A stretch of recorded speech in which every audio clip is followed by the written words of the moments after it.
Soy Isabel Gaft con V, y te acompaño a superar tu divorcio y a construir tu futuro. Soy coach de separación y coach de vida. Esto es Todo empieza ahora, divorcios y nuevos comienzos. Quería decirte varias cositas antes de empezar. Una de ellas es que tienes la opción de hacer una sesión gratuita conmigo. Si nos estás escuchando desde cualquier plataforma, puedes agendar desde el link que tienes aquí en la descripción o bien desde mi web. O puedes también escribirme un WhatsApp al 687-732059. También quería pedirte una cosita, que para ti es un pequeño gesto, pero para mí es algo súper importante, que es que te suscribas. Porque así este contenido puede llegar a mucha más gente, puede ayudar a muchas personas y hacer este proyecto que sea sostenible en el tiempo. Y otra cosita más antes de empezar, que es que te animo, si quieres, venir al podcast. Tienes una historia que merece ser escuchada, tienes un libro del cual crees que es interesante, del cual podamos hablar aquí, o tienes un proyecto que quieras compartir, así que puedes contactarme también por las redes o por la web o por el teléfono, de nuevo, 687-732059. Ahora sí, bienvenido a Todo empieza ahora. Hay frases que se dicen para tranquilizar, como no pasa nada, cada niño tiene su ritmo, eres una exagerada. Y es que a veces esas frases son lo que hacen que una madre pues pierda a lo mejor un año entero sin llegar a tener un diagnóstico, que se quede sola cuando más lo necesita o que termine pensando que la rara es ella. Hoy me acompaña una mujer que decidió escribir un libro como título No pasa nada, pero que es en realidad que pasa todo.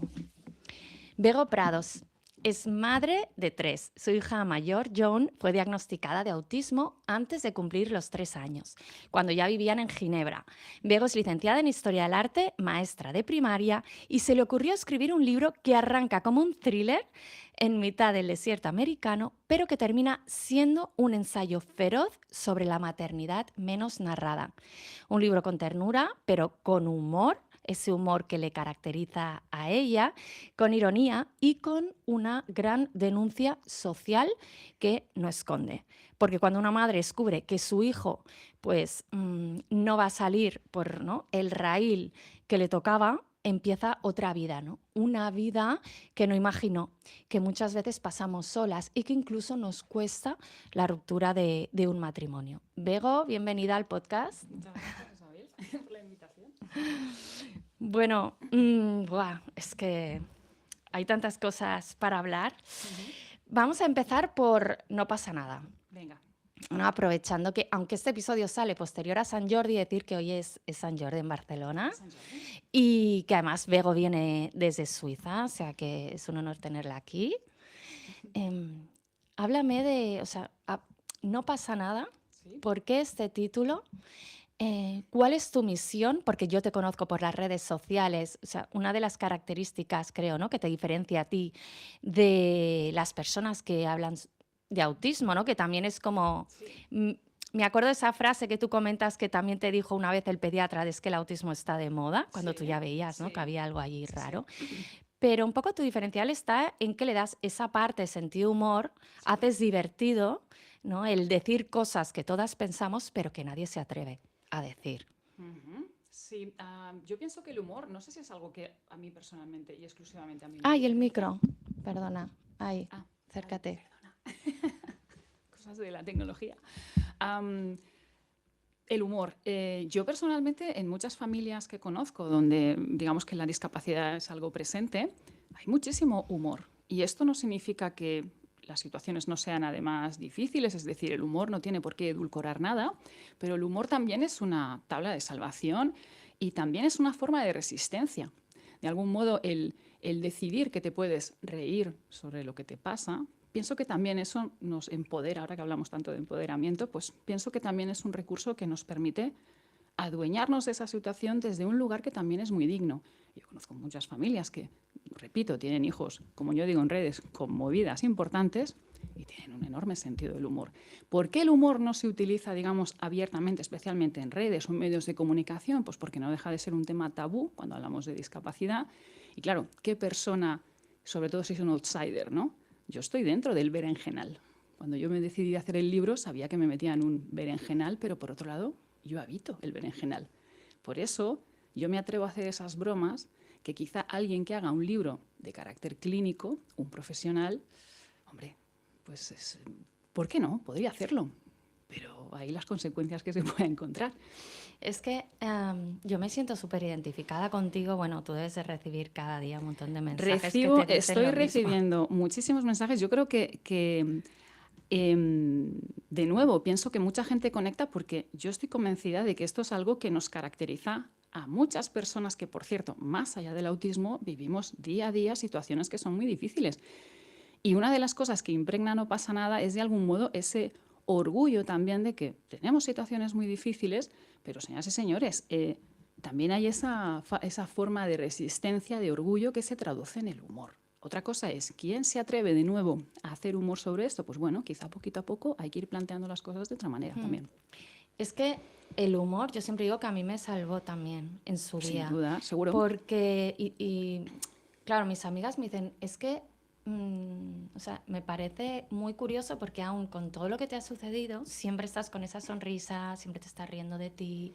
Y es que, claro, es una vía de escape, el humor, ¿no? Y es como, bueno, vale, esto es lo que hay, ¿no? Pero no nos tomemos la vida tan en serio. O sea, al final es la realidad, es la que tienes, hay que aceptarla. Y oye, y cada uno tiene sus propias batallas e intentar, no sé, no poner todo el tiempo el foco en, ¿no? Esto es un problema para mí, sino te ayuda de manera inconsciente cuando le pones humor, ¿no? A decirte todo Tomar eso. cierta distancia, y no solo eso, sino, de nuevo, yo el humor que empleo no es un humor para edulcorar o para, digamos, plantear una huida para no hablar del asunto, sino porque creo que es un modo también de hacerte dueño de esa situación que te afecta, pero hacerlo desde ese empoderamiento, decir, yo decido que puedo reírme. Y de hecho, mucho del humor que hay en el libro tiene que ver precisamente con mi autoparodia, ¿no? Con no tomarme demasiado en serio ni siquiera pues mi propia existencia, ¿no? Pienso que cuando relativizas esas cosas, empezando por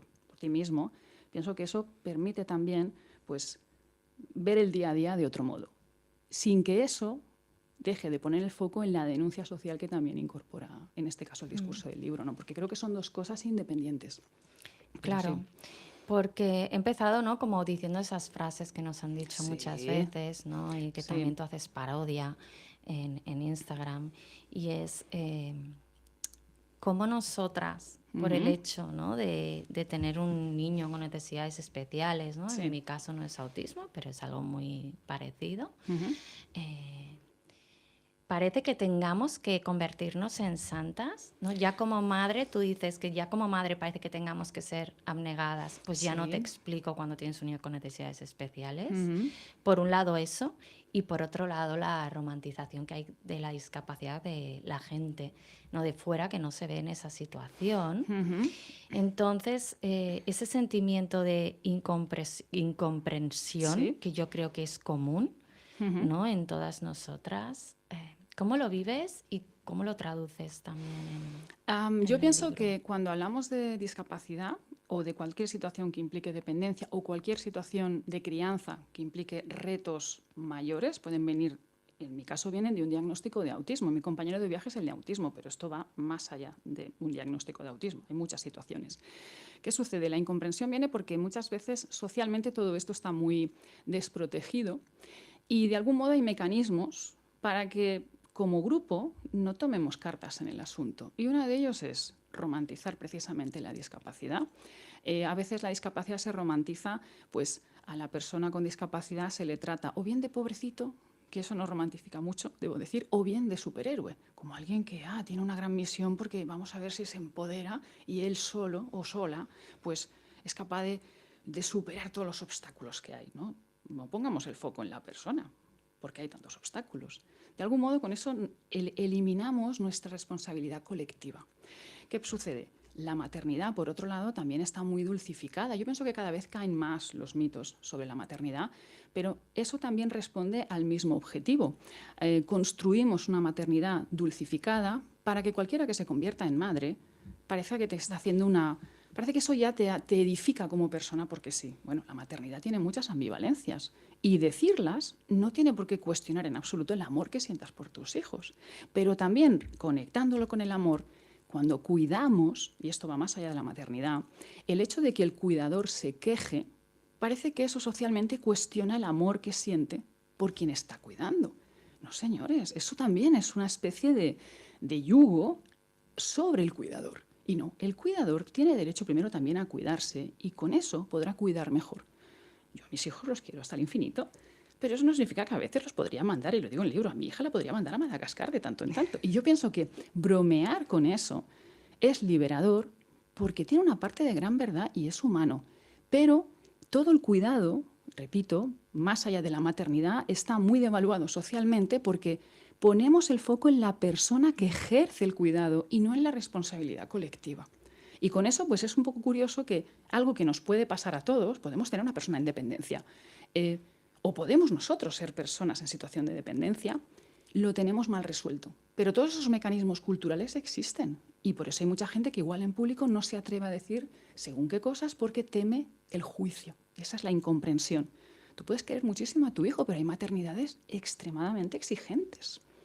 Claro, pero no lo vas a decir para que no te tachen de mala madre. Exacto, el concepto mala madre o el concepto... Exacto, cuando yo afirmo que de cualquier madre se espera abnegación, eso sigue siendo cierto, pero es que de una madre, y digo madre porque son fundamentalmente las mujeres, las madres, las que acaban ejerciendo las cuidadoras, se espera santidad, es un mecanismo también de control cultural y colectivo. Entonces, eso hay que empezar a romperlo. Es decir, el cuidador se tiene que poder cuidar y tenemos que dar un valor que todavía no damos a los cuidados. Entonces, claro, son temas muy complejos. Pienso que el humor es un buen estilete. El humor permite hablar de cosas muy serias de un modo que quizá solo a través de la seriedad, digamos que es un discurso que se torna muy pesado. Yo he leído muchísimos libros sobre... Bueno, no hay muchos libros sobre discapacidad, sería otro tema, pero el humor es una manera de surcar todo esto de una manera más habitable, mejor. Sí, totalmente. O sea, no poner el foco, ¿no? Tanto en lo que hablas de la persona dependiente, ¿no? Y en el cuidador, sino el sistema. Es decir, la sociedad tiene que adaptarse a esta diversidad que es real, que cada vez es mayor, porque lo vemos en las estadísticas, y no siempre nosotros los que nos adaptemos al sistema. No es como que al final la sociedad y el sistema van siempre como por detrás. Sí, totalmente. ¿No? Y hay que luchar mucho. Que en Suiza, por ejemplo... Suiza. Sí.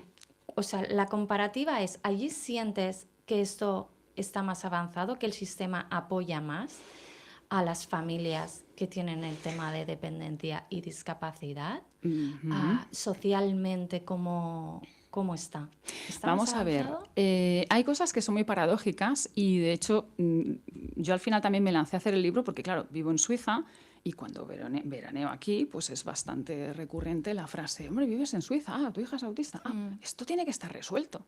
No, no lo está. Yo vivo a escasos 10 kilómetros de Naciones Unidas, de la Organización Mundial de la Salud. Y mi hija, por ejemplo, no sé si el año que viene tendremos un centro para ella, ahora que está acabando, digamos, la educación obligatoria.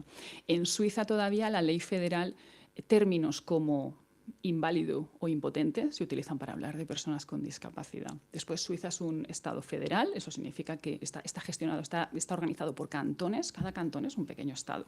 Entonces, hay diferencias importantes entre cada cantón.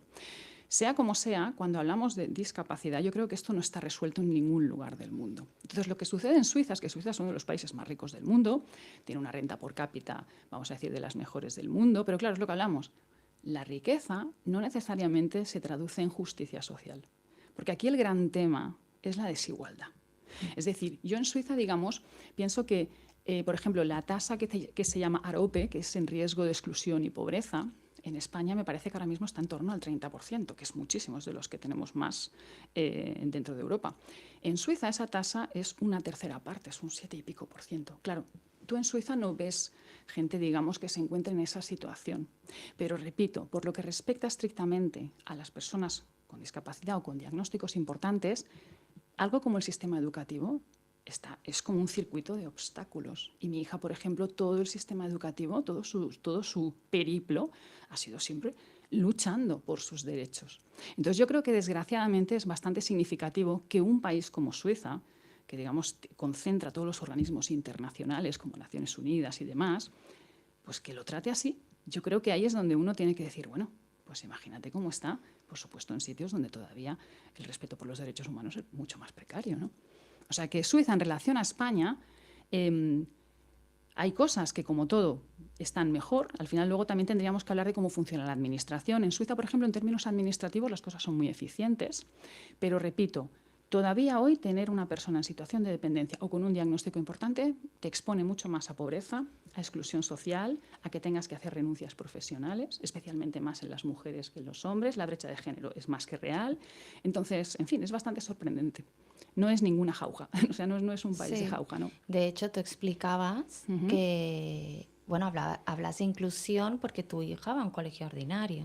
Mi hija, digamos, en Ginebra se convirtió en la primera alumna con un diagnóstico, en su caso, de autismo oficial, que estaba en la escuela ordinaria. En un cantón como el de Ginebra hay mucha separación entre la escuela, digamos, ordinaria y la escuela especial. Esto además sería otra cuestión que en algunos cantones en Suiza es muy presente. Pero la escolarización de mi hija ha sido parcial. Es decir, mi hija ha estado en la escuela en la medida en que podía tener un soporte específico para ella. Y esto muchas veces era como mucho al 50% del tiempo. De tal modo que durante el horario lectivo mi hija igual no estaba en el aula y ese horario lo justificábamos pues a través de las terapias que podía hacer mi hija en horario escolar, pero todo eso ha tenido implicaciones, porque yo he tenido que hacer, en mi foro más personal y profesional, tengo que hacer esas renuncias. Yo pienso que ninguna familia se tendría que ver con ese dilema, ¿no? De ¿por qué tengo que escoger? Parece que tienes que escoger entre el bienestar o lo que crees que es el bienestar de tu hijo y tu situación profesional. Tendrían que ser ambas cosas compatibles. Claro, si ya el tema de la conciliación de la maternidad, ¿no? Todavía nos queda camino por recorrer, pues ya no te digo, en estos casos, ¿no? de vulnerabilidad, porque hablemos de eso, ¿no? De la vulnerabilidad. Como todavía no es como que la sociedad o no esconde o no acaba de visibilizar estos casos, o al final, como es una minoría, se queda ahí, ¿no? Como algo que no es prioritario. Claro. Y luego tú también hablas del coste económico, o sea, lo que supone tener un hijo con necesidades. Al final, las cuestiones vinculadas a la renta están ahí en el tuétano y eso está vinculado a la desigualdad. No es lo mismo surfear todas estas circunstancias si tienes una situación económica, vamos a decir, más sólida, que si tu situación es más precaria. Entonces, en la portada de No pasa nada sale una magnífica mujer patas arriba que la hizo René Merino, que es un ilustrador maravilloso. Lo por aquí, que es un ilustrador. Es que no me aclaro con las cámaras. Aquí. No pasa nada, mira qué bonito. No se ve. Uy, es que brilla mucho. El libro amarillo. Aquí, fíjate, así. Vale, pues esta señora que está patas arriba, yo pienso que esta señora puede ser cualquier madre, independientemente de que además tenga un hijo o una hija con una movida, como yo digo. Entonces, la maternidad, como todos los cuidados, están muy desprotegidos. Pero claro, la cuestión es, ¿qué pasa cuando además tu hijo tiene una movida? Todo eso que nunca esperamos que nos pueda suceder y que es real y que sucede. Tenemos también una construcción social y cultural de que la normalidad tiene que ver con eso que es más abundante. Pero una persona con síndrome de Down, una persona autista, una persona que en el nacimiento pues tiene una parálisis cerebral, eso es normal. Simplemente pasa menos, pero es normal. Si unos extraterrestres nos estuvieran espiando y tomando datos, espero que sean buena gente, lo tienen clarísimo. Lo que es sorprendente es que nosotros no tengamos claro eso y que tachemos normalmente de anomalía todas esas circunstancias. Eso también culturalmente hace que entendamos todo eso como errores. No son errores. Una persona con síndrome de Down no es un error, es algo que puede pasar en nuestra especie. Nuestro parto es un parto muy delicado por razones evolutivas, que permiten pues, nuestro bipedismo, el cerebro que tenemos, y eso ha venido con un precio. Y el precio es que nuestro parto como mamíferos es mucho más delicado que entre otras especies mamíferas. Y por lo tanto, una persona, nadie te puede garantizar en ningún hospital, ni el más puntero del mundo, te pueden garantizar que no va a pasar nada, que no va a pasar nada en el parto. No, el parto es arriesgado. Y una persona puede tener una parálisis cerebral producida en el parto. Entonces, eso pasa menos, cada vez menos, pero puede suceder. La cuestión es, ¿cómo montamos la sociedad para que sea habitable para todo el mundo? Ese tendría que ser el principio. Pero no ponemos el foco en lo social. Ponemos el foco en qué tiene que hacer el individuo para apáñatelas como puedas. Claro, Totalmente. eso es muy distinto. Sí, vamos a ir a hacer ahora un pequeño corte a publicidad y volvemos. Venga.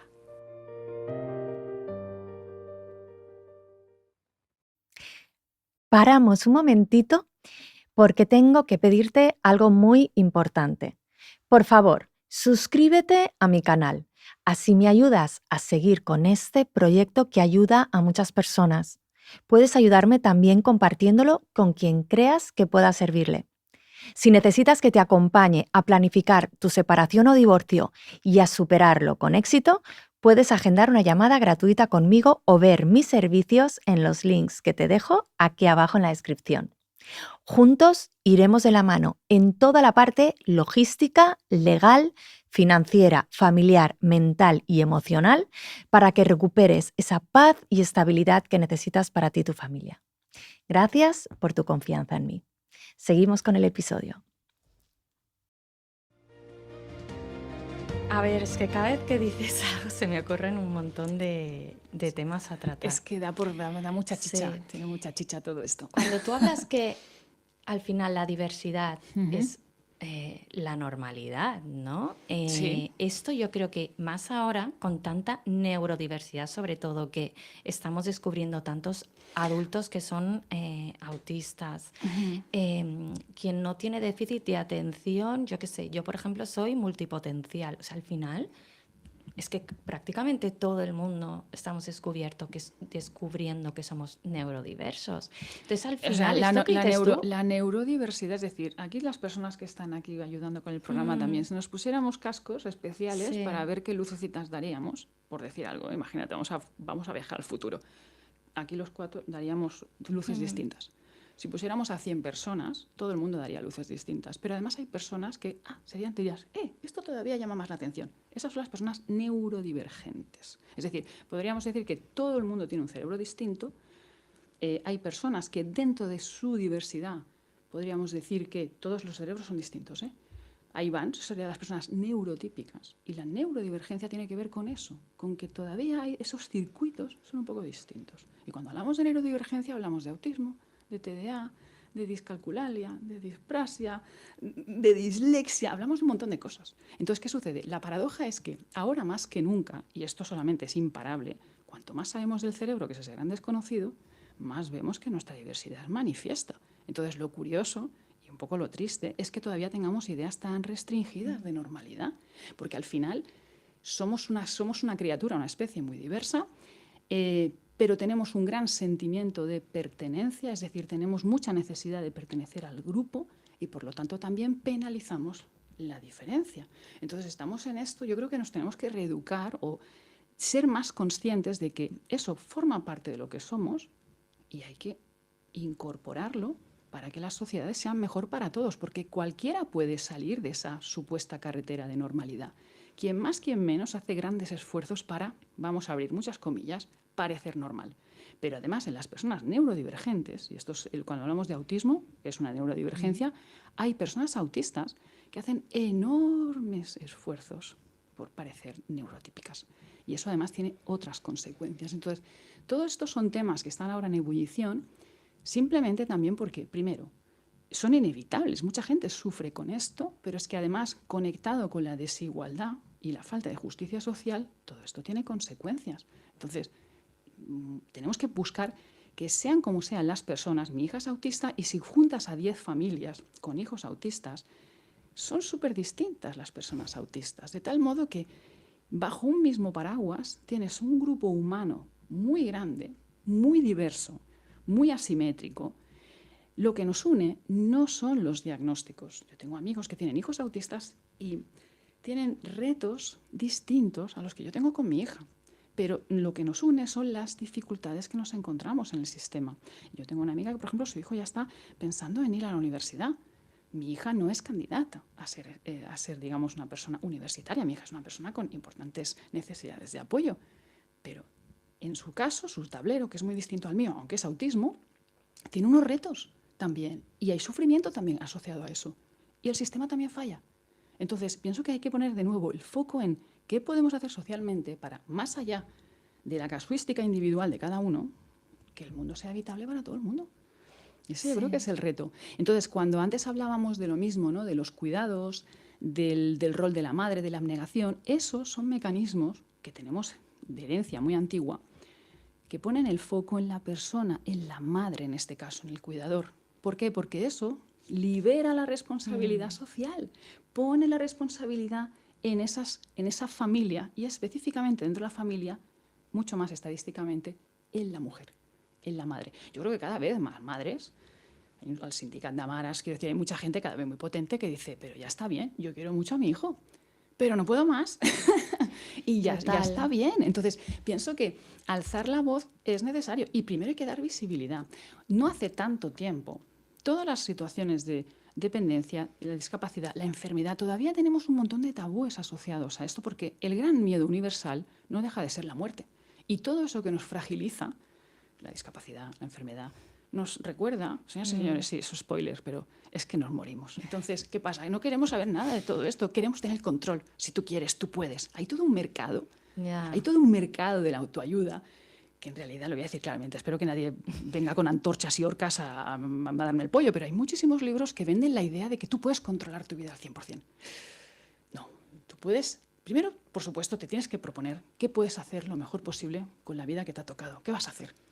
Pero la vida no somos setas, estamos interconectados. Por lo tanto, hay que poner también el foco en la cuestión colectiva. Pero estamos también, lo que hablamos, también estamos en un momento muy individualista, de tal modo que eso, claro, se va como desmembrando, ¿no? El concepto colectivo. Y lo que hablamos, la discapacidad no hace tanto, era una vergüenza espectacular. Y tenemos a lo largo de la historia, que estos son temas muy... Qué fuerte, era el tontito de la familia, ¿no? Las cosas se ocultaban, gente que podía estar encerrada en sus casas, te quiero decir, se vivía como una vergüenza, como el castigo divino. Te quiero decir que todo eso lo tenemos bajo el tuétano, porque culturalmente es un tabú. Y al final, por favor, hay que establecer otros mecanismos. Cualquier persona se puede encontrar en situación de dependencia. Un intelectual reputadísimo puede tener un hijo con una discapacidad importante, con una discapacidad intelectual importantísima. Y un atleta de élite puede tener un hijo con discapacidad motora. ¿Y qué? Es que no es algo que no pueda pasar. Puede pasar y sucede. Entonces, cuanto más claro tengamos eso, más nos prepararemos todos para estar protegidos, para que nadie sufra esta salida de Matrix, que es cuando de repente, ¿verdad? Pues las cosas se van torciendo, ¿verdad? En el sentido de ya no vas por esa línea de la normalidad, muchas comillas, y de repente ¿qué te vas? Te vas a la cuneta, te quedas desprotegido. No puede ser, porque, señoras y señores, esto le puede pasar a cualquiera. Sí, o sea, tú ahora hablabas, ¿no? De un poco la obligación social, ¿no? Que hay ahora de esta misión de toma de conciencia, ¿no? Que debe ser un papel, o sea, debe ser una función activa, que ahora mismo no es, ¿no? A nivel de sistema y tal y demás. Pero hablemos ahora de qué pasa internamente en la familia. Wow, claro, eso también es otro impacto. Sí. Cuando llega el diagnóstico o incluso cuando ves que hay algo en tu hijo, ¿no? Claro, que es, no sé, diferente si has tenido un hijo anterior o que hay algo diferente porque estás viendo, ¿no? Otros niños que no son como él. Yo, por ejemplo, tardé 7 años en tener un diagnóstico, ¿no? Ya, claro, y tengo 1000 anécdotas que contar, o sea, como tú. Pero claro, hablemos de ese diagnóstico. Sí. O sea, cómo se vive en la familia, porque también eso crea un cisma dentro de la familia. Sin duda, crea porque muchas nadie te fricciones, enseña a gestionarlo, claro. Y también eso hace pues que muchas parejas, ¿no? Y muchos matrimonios también se desconecten, ¿no? Total, a nivel emocional, hayan claro, genera mucho, y ya la maternidad por lo general, Ujú. ¿no? Crea conflictos, discusiones, porque no todo el mundo entiende, ¿no? La manera de educar los hijos o de abordar las situaciones de la misma manera. Ya no te cuento con la discapacidad. Claro, es un reto mayor, o sea, hace que un Claro. examen que ya es difícil, porque yo pienso que ninguna crianza es fácil, eso hay que dejarlo muy claro. Todas las crianzas son muy difíciles, pero no nos engañemos también, ¿eh? Tampoco nos engañemos. Cuando vienen con un diagnóstico importante, eso, claro, el examen todavía es más difícil, por lo tanto, estadísticamente, aunque hay su controversia, pero sí, digamos que predispone más a que la ruptura se produzca. Entonces, claro, como tú hablas del cisma, claro, porque primero vamos a ver, yo como madre, no sé cómo fue tu situación, pero yo no pensé nunca que tenía grandísimas expectativas sobre cómo iba a ser yo como madre. Pero es lo que hablamos, cuando nos proyectamos como madres o padres, olvidamos una cosa crucial y es que no sabes cómo van a ser tus hijos o tus hijas. Te proyectas pensando que de nuevo tienes el Ni control. cómo va a ser tu pareja como padre o como Claro, madre. es que ese es otro rol que te tienes que ir Mm. construyendo, ¿no? Entonces, ¿qué sucede? Yo, por ejemplo, pues joder, todo lo que me podía haber imaginado y paradójicamente yo que soy muy cinéfila y me encanta la literatura, yo tengo mucho cine, mucha literatura vinculada a la discapacidad o personajes que tienen alguna discapacidad que son de mis obras preferidas. Pero aún así nunca piensas que eso te va a pasar a ti. Siempre piensas que vas a ser un espectador. ¿De acuerdo? Pues no, eso también te pasa. ¿Qué sucede? Yo nunca pensé que tenía unas ideas muy sólidas sobre qué tipo de madre iba a ser. Pero lo que está claro es que cuando me convertí en madre, ciertas cosas no me estaban pasando. Yo, por ejemplo, soy una persona muy detallista, entonces me imaginaba pequeñas cositas. A mí, mi hija, pues no era una niña que me llamase mamá, no era una niña que correteaba detrás de mí, no era una niña que me enseñaba una piedrecita, una flor. Todas esas cosas me han pasado con mis hijos. Entonces, de algún modo, eso también se te va desmoronando y también yo supongo que hablaremos, pero se produce un poco ese duelo, pero eso vamos a decir que se conecta más cuando obtienes ya la respuesta. Hay un tiempo de mucha incertidumbre, yo eso lo viví fue muy duro, La es que es muy incertidumbre y la duro. La culpabilidad. incertidumbre, la culpa, piensas, ¿por qué está pasando esto? ¿Por qué yo puedo hablar con mis sobrinos o con o con los niños de mis amigos y están interesados y te miran y conectas, ¿no? Yo con mi hija, por ejemplo, claro, la comunicación es muy distinta cuando hablamos de una persona, en este caso autista. Y de nuevo, por cierto, mi hija es un caso, pero cada uno puede estar Mm. viviendo ahí muchas situaciones.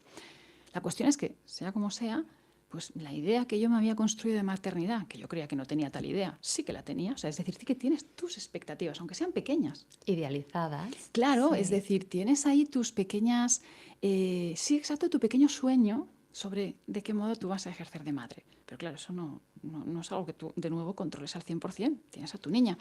Y mi hija, por ejemplo, estallaba, nunca entendía por qué. Podías estar en Suiza en un parque maravilloso, un día precioso, con flores. Y mi hija, pues igual era la única niña, ¿no?, del parque que estaba teniendo un estallido espectacular. La capacidad de consuelo, yo no sabía por qué, pero no podía consolar a mi hija. Y eso es una cosa que te sientes fatal. No entendía por qué. Después, luego, con el tiempo he entendido por qué. Cuando yo después me convertí en madre, yo me sentía, yo no sé qué edad tienes, pero yo soy una señora de casi 50 y he crecido en los 80. Y entonces, pues yo me acuerdo de la serie de dibujos de He-Man con el poder de Grayskull. Pues cuando mi hijo nació, yo tenía el poder de Grayskull. Podía consolar a mi hijo. Y eso es maravilloso. En cambio, con mi hija, todo eso era muy difícil. Y claro, esa incertidumbre, la culpa. Yo me sentí una mala madre, me sentía una persona pésima. No entendía por qué muchas situaciones que explico en el libro me pasaban. Me sentía absolutamente incompetente. Decía, ¿pero por qué? No entendía nada. Entonces, el tema del diagnóstico, claro que es un cisma, porque de repente yo empezaba a buscar información, te hablo de hace más de una década, me llevaba todo al autismo. Google, maldito Google, me llevaba al autismo. Autismo, ¿qué sabía yo de autismo? Yo soy maestra, pero no sabía nada. Todo lo que sabía de autismo era un estereotipo.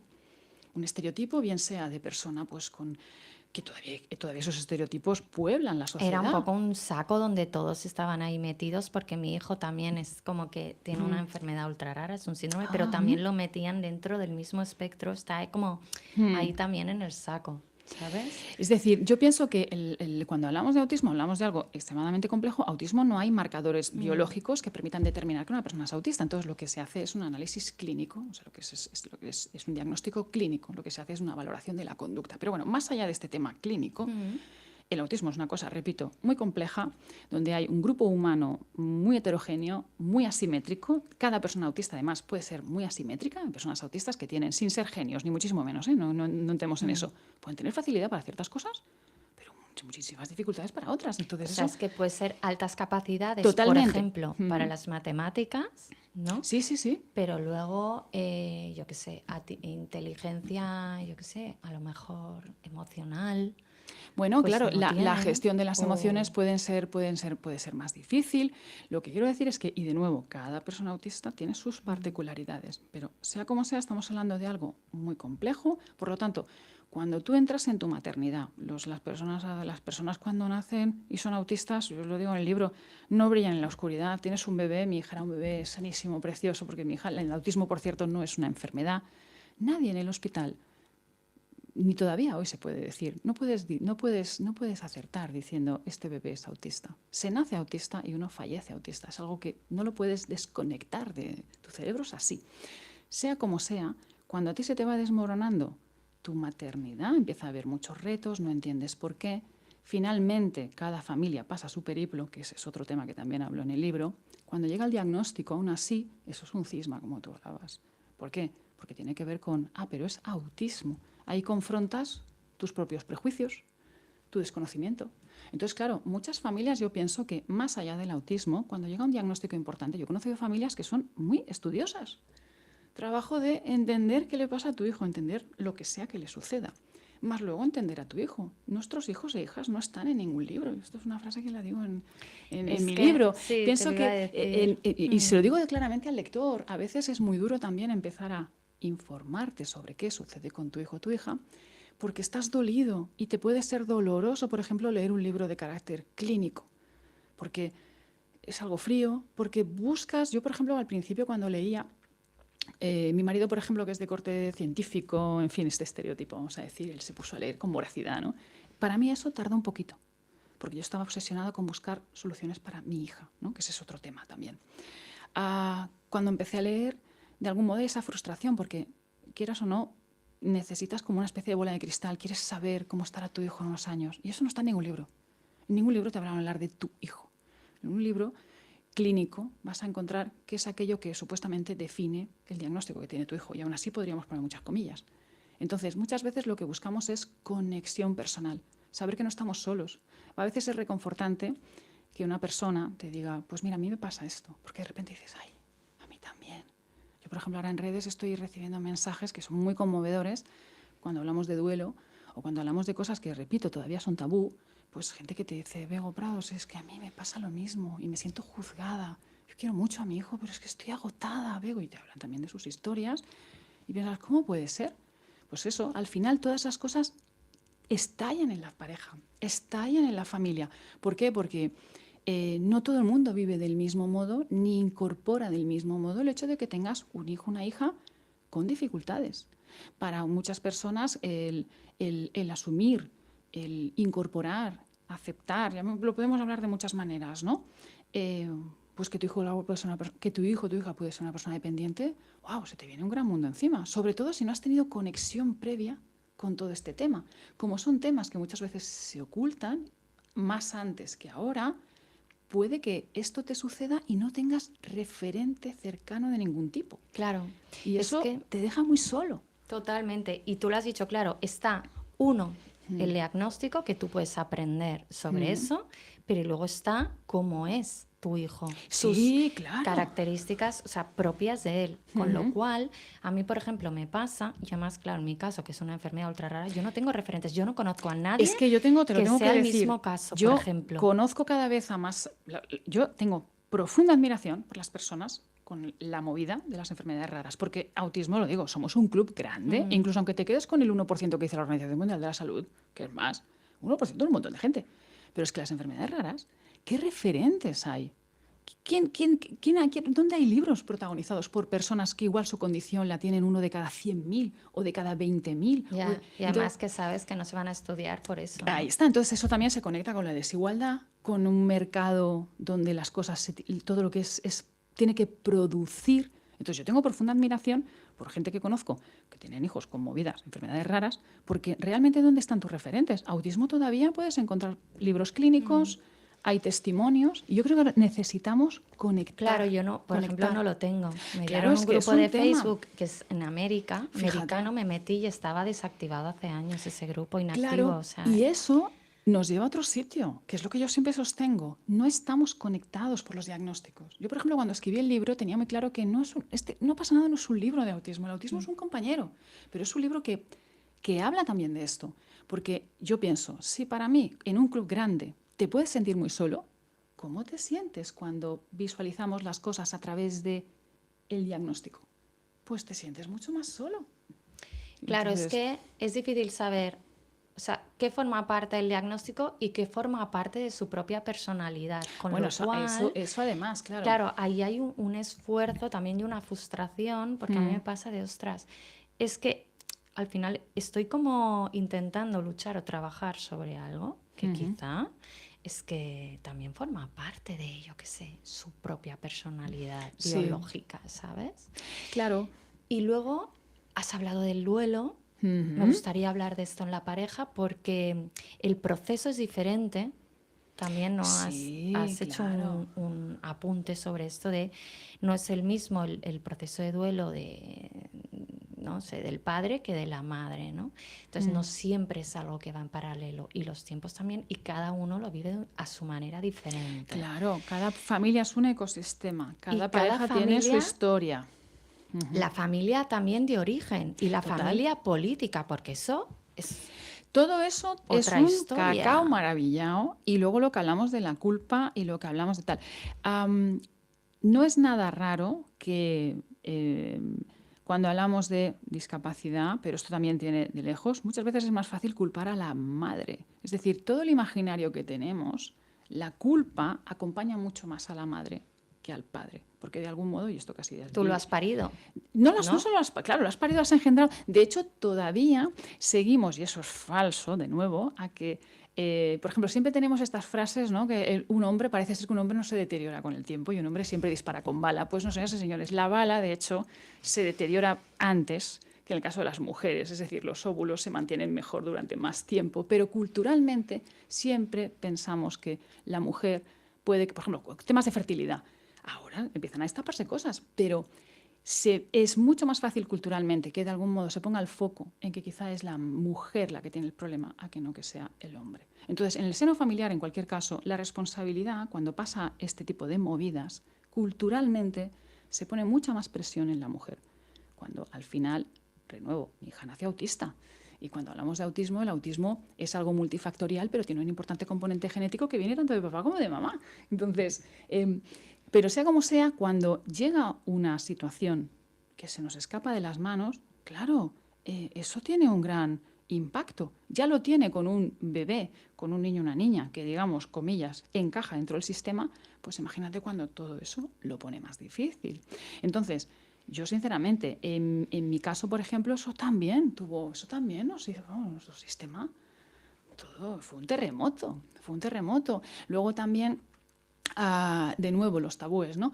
El autismo, no sabes nada, ¡guau! Tienes tus estereotipos, lo ves como algo muy, muy, muy durísimo, ¿no? Luego al final vas viviendo con ello y, en fin, ¿no? Las cosas son otra cosa. Y luego la situación de discapacidad, de nuevo, como es algo que lo tenemos asociado a la exclusión, a la pobreza, a situaciones muy duras, porque eso también se ha alimentado mucho a través de medios de comunicación, de referentes, pues casi parece como que eso va a comprometer totalmente tu felicidad. Y señoras y señoras, no tiene nada que ver. La felicidad, tu estado de salud, son cosas que no necesariamente están conectadas. Personas que igual no tienen problemas de salud son terriblemente infelices y personas, o sea, son parámetros distintos. Pero en cualquier caso, cuando eso sucede en el seno de una familia y de una pareja, ¡guau! Vienen olas, vienen olas. Entonces eso pone en cuestionamiento todo. Y es un periodo muy duro. Yo, no, desde luego, no conozco pareja y gente que no haya sido un periodo de muchísima crisis. Sí. ¿Cómo lo viviste tú? O sea, a nivel de pareja, ¿qué consejo podrías dar? Porque claro, Consejos. aquí No pasa tenemos nada, una no es ni un comunidad. libro de consejos. Yo no me atrevo jamás a dar consejos, y menos en autismo. ¿Por qué?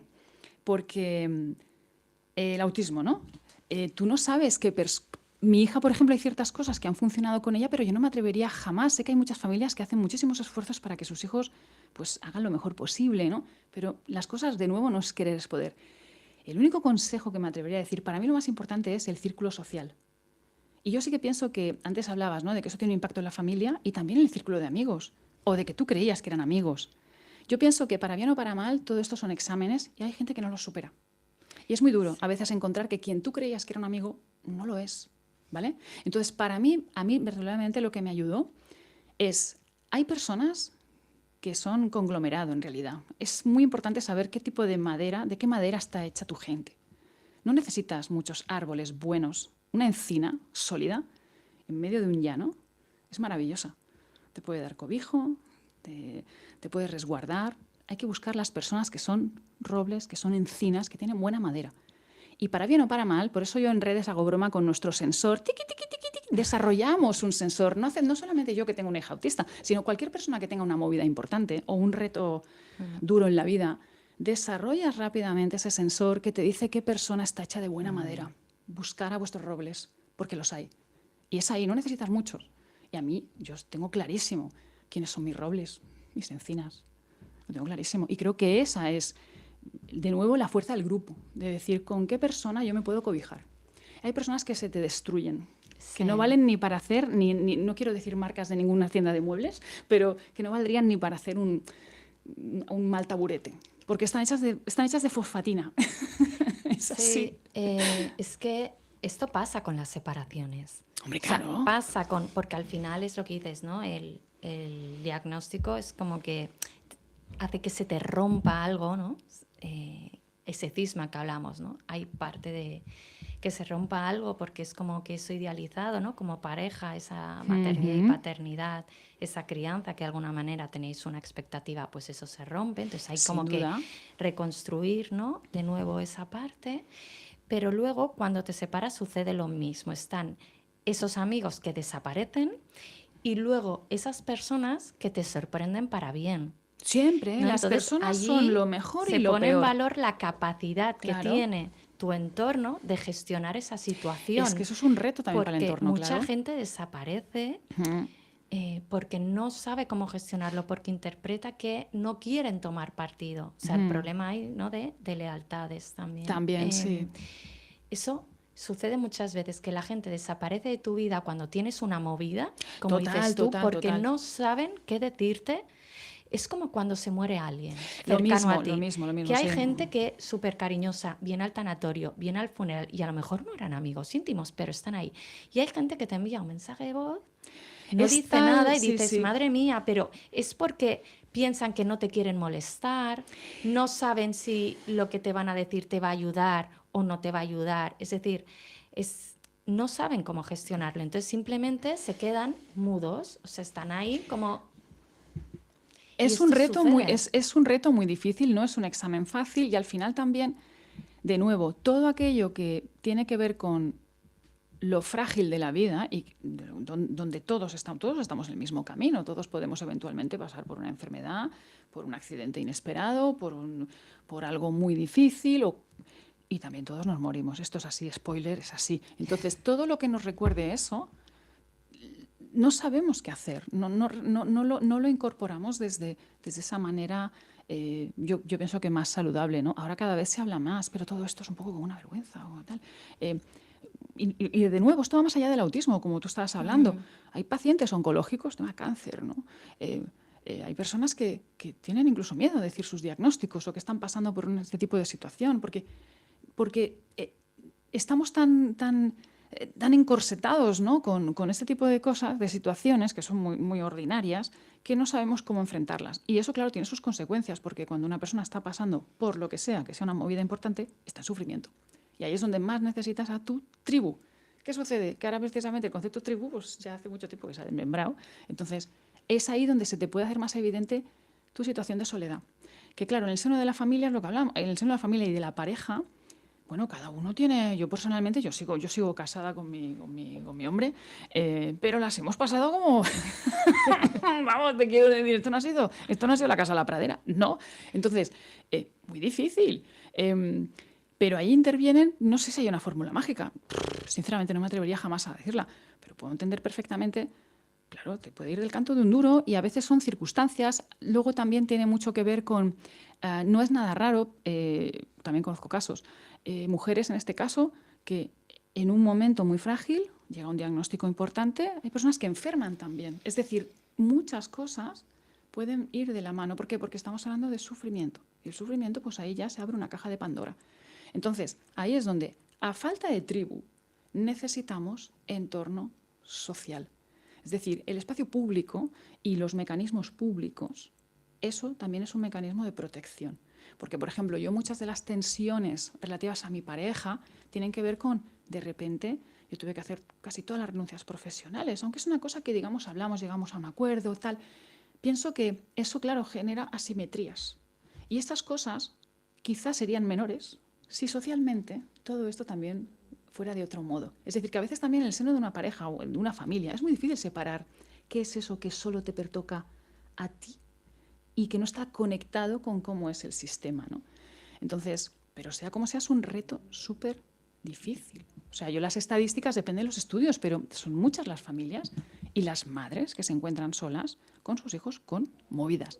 Y de hecho, si hiciéramos una radiografía mundial, los extraterrestres de antes, ¿no?, que nos están mirando y lo tienen todo claro, la persona pobre en el mundo, si hiciéramos una radiografía mundial, es fundamentalmente mujer, mujer no caucásica, mujer madre y mujer madre de un hijo o una hija con discapacidad. Esa sería la radiografía de la persona posiblemente más pobre en el mundo.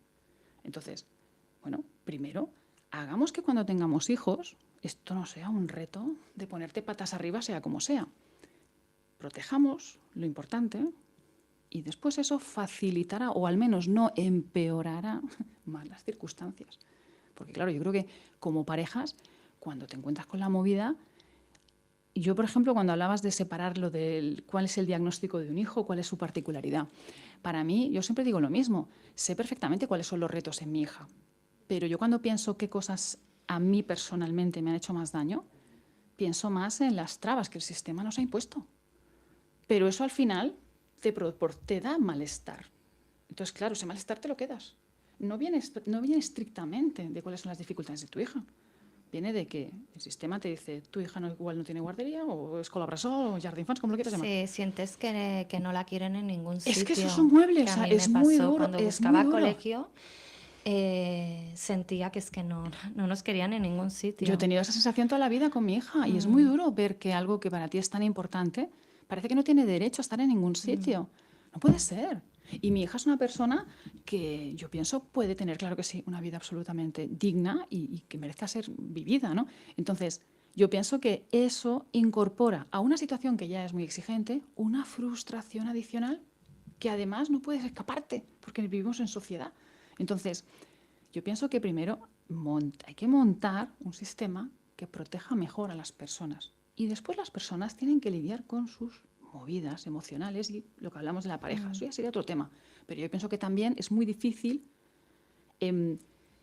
Si tuviéramos un tablero de juego donde pudieras tener más mecanismos de protección, quizá las situaciones de pareja no se tensionarían tanto. A partir de ahí, yo pienso que es un examen súper difícil. Porque no caería toda la responsabilidad sobre las familias y sobre nosotros. Exacto. Es decir, independientemente de que al final las parejas somos una especie compleja y el amor pues va bien, hay muchas cosas. Pero yo pienso que a un examen que ya es difícil de por sí, lo digo, o sea, mi hija, hay situaciones solo estrictamente de mi hija y en su tablero particular de autismo hay retos que son difíciles en el día a día, más allá de la administración y más allá de la sociedad. Pero estos se tornan una situación todavía más difícil de gestionar cuando ves las implicaciones que tienen todo lo demás y que dices, ¿por qué? Es que es complicado, eso ahí hace que... Bueno, Bego, vamos ya a terminar. Muchísimas gracias por estar aquí. Dinos, a ver, ¿dónde te pueden encontrar en redes, el libro? Pues mira, redes, que yo empecé a hacer redes, mira, porque yo no tenía redes ni nada cuando me aceptaron el libro, me aceptaron el manuscrito. Pues soy Bego Prados, en Instagram me pueden encontrar ahí en ese despropósito de cuenta. Y el libro, pues bueno, como forma parte de Grupo Planeta, es un sello Espasa, pues está en muchísimos sitios. Está en muchas librerías, grandes librerías, y por supuesto en librerías de barrio. También en estos sitios terroríficos de internet, que empieza por A y acaba por Zon, también lo puedes encontrar. Muchas gracias, Bego. Gracias a ti, Isa, un placer. Igualmente.